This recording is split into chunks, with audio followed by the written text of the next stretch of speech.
Good morning. Today we will see the next division, that is the division Pteridophyta. This division Pteridophyta, it belongs to the cryptogamy, means it also does not bear the flowers, and the main difference between the Bryophyta and Pteridophyta is that in case of the Pteridophyta, the root, stem and leaves-like structures they are developed, and these are also the evergreen plant. They are also the shade loving. Generally they are present in the shady places, and the dense vegetation of the pteridophyte, it is present in the Himalayan region. But in our region also, in our locality also, we can find the pteridophyte. One of the common pteridophyte that is present in our locality, that is the fern. It is commonly called fern. The name of the fern that is generally present in our locality, that is the Nephrolepis. Here I have the original specimen. It is one of the leaf. One of the leaf of these Nephrolepis. You can see the image clearly here.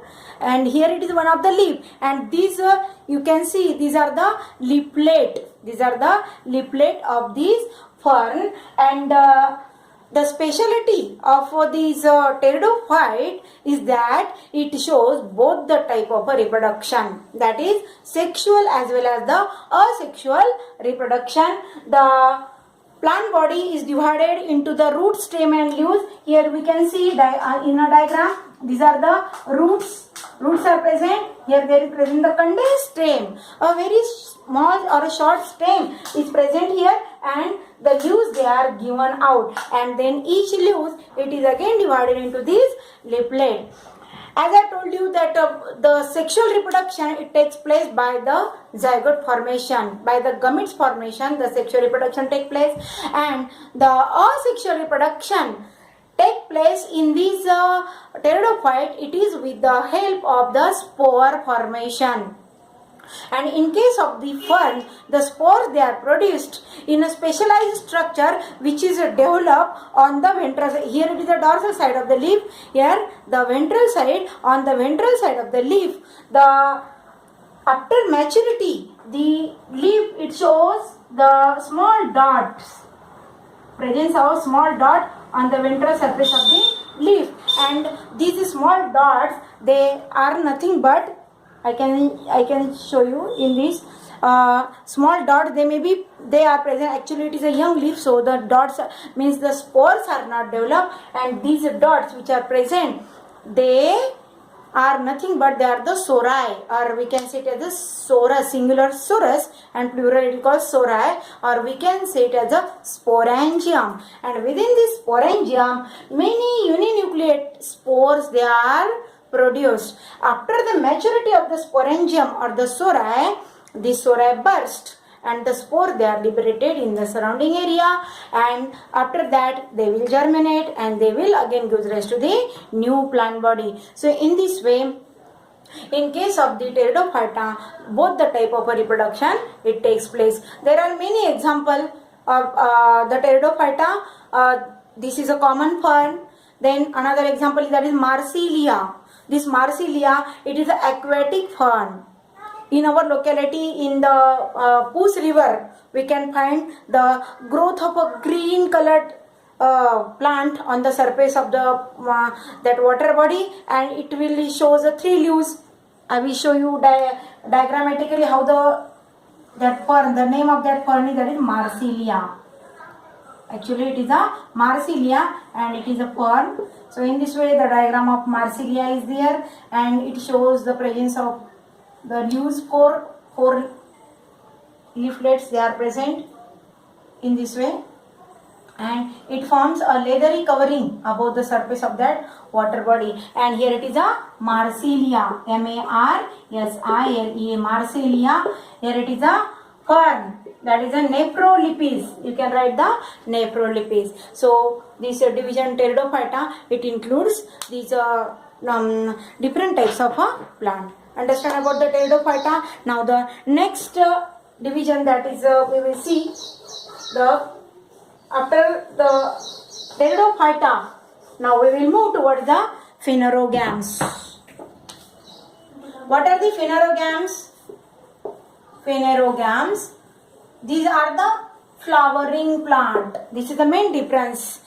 Phanerogam and cryptogam. Cryptogams includes all those plants where the flowers are not present. But in case of the phanerogam, the flowers they are present. And this phanerogam, on the basis of their further character, that is whether the seeds are enclosed or seeds are naked, on that basis these phanerogams they are again divided into the gymnosperm and angiosperm. Gymnosperm and angiosperm. Now we will see about the gymnosperm. Gymnosperm. What are the gymnosperm? Gymno means naked, sperma means seed. If the seeds they are naked, means if the seeds they are not enclosed within the ovary, those plants they are included in the gymnosperm. Actually, the dense forest of the gymnosperm, it is present in the Himalayan region, because these plants they require a low temperature for their optimum growth. In our area also we can find the many gymnosperms like the Cycas, Pinus, and the Thuja, like Thuja cupressus, and then one of the most important gymnosperm that all of you might be familiar, that is the Christmas tree. It is, the name is, that is Araucaria. One such example of the gymnosperm, I have got this leaf of which is this plant? It is Cycas. Generally we are growing in our garden as a ornamental. Why? Because it is a evergreen. All the gymnosperms they are evergreen. In Marathi you might be known about the another gymnosperm, that is a Vidyacha Zhad, Thuja. The name, scientific name is that is Thuja. It is also one of the gymnosperm, and here it is a Cycas. And these plants they are evergreen. Evergreen means they remains green throughout the year. And here also both the type of a reproduction, that is a sexual as well as a asexual reproduction take place. The special type of a sexual reproduction that take place in, because the male and female plants they are separate, or the male and female gametes are produced on the two different flower, and male gametes they are produced in a male cone, and the female gametes they are produced in a female cone. I also got one of the specimen here to show you.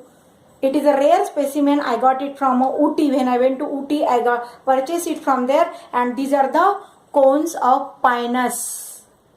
These are the male cone of a Pinus, and it is a woody in structure, woody texture it is having, very hard, and it produces the male gamete. It produces the male gamete, that is a microspore, and similar gametes, female gametes are produced in a female cone. So these are the gymnosperm, and these are also found in our locality. But if you go toward the Himalayan region, you might have studied in that is geography, that Devdar Aranya, Devdar Vrikshancha Pradesh, Suchiparni Vrikshancha Pradesh. Suchiparni means this plant, the leaflet they are needle shape. You can easily observe in this Cycas, the leaflet they are needle shape. Why the structure of the leaflet is like this? Because as they are growing, generally they are growing in a Himalayan region, there is a heavy snowfall. Whenever the snow it falls on this, so it should have to drain away. So because of this, the structure of the leaflet, it is like this in this gymnosperm, and they are evergreen. They are conical in shape. They are conical, evergreen, and they are dominated in the Himalayan region in our India. So this is a gymnosperm. Now we will stop here.